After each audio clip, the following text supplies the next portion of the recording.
කොහොමද ළමයි අද වීඩියෝ එකනොත් මම කතා කරන්න යන්නේ තමන්ගේ උස අඩුවෙන් පේන්න බලපාන එක හේතුවක් ගැන. ඔයාලට මතක ඇති මේ ළඟදී නයිට් ෆන්ක්ෂන් එකක් තිබ්බා.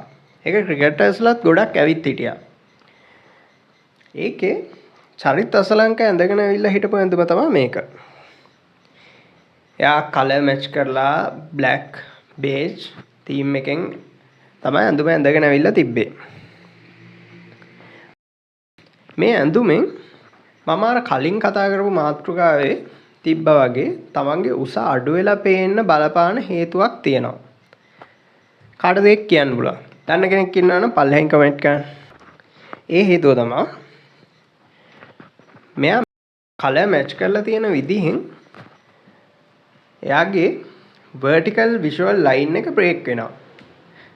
black beige black ඒ කියන්නේ අපිට පේනවා ඇති මේ පින්තූරේ black කියන තැනින් beige pant එක පටන් ගන්න තැනින් visual line එක break වෙනවා.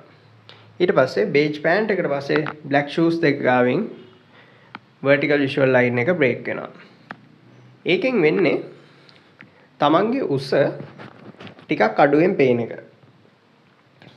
ඒත් එකම මේ තමයි පැතුම් නිස්සංක එදා ඇඳගෙන ඇවිල්ලා හිටපු ඇඳුම.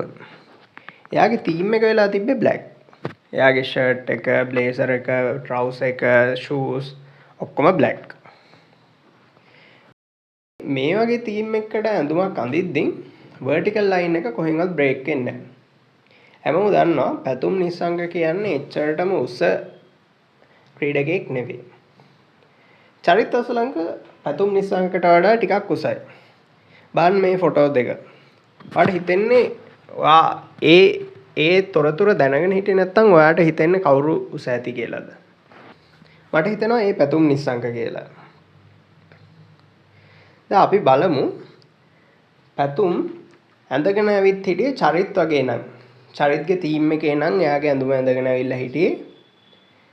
එයාව ඇපිය වෙන්නේ කොයි වගේද කියලා. ඔයාලට පේනවා ඇති clearly vertical visual line එක එතනින් break වෙනවා කියලා. සහ පැතුම් අර කලින් ඇඳලා හිටපු ඇඳුමේ තීම් එක මේ තීම් එකට වඩා හොඳයි කියන එක. අපි බලමු අපිට චරිත් ඇඳගෙන ඇවිල්ලා හිටපු ඇඳුම improve කරන්න පුළුවන්ද කියලා. අපි බලමු ඒක පැතුම් වගේ කරන්න පුළුවන්ද කියලා.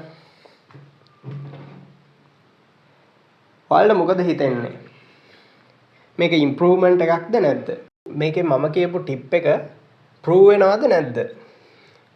ඔයාලට හිතන දේ පල්ලෙහෙන් කමෙන්ට් කරගෙන යන්න. මේ වගේ කන්ටෙන්ට් තව ගොඩක් මම මේ channel එකේ දාන්න බලාපොරොත්තු වෙනවා. ඒක හින්දා ඔයාලා මේ වගේ කන්ටෙන්ට් වලට කැමති නම් page එක follow කරලා තියාගන්න. එහෙනම් thank you වීඩියෝ එක ඉවර වෙනකල් හිටියට. තවත් මේ වගේ වීඩියෝ එකකින් හම්බෙමු.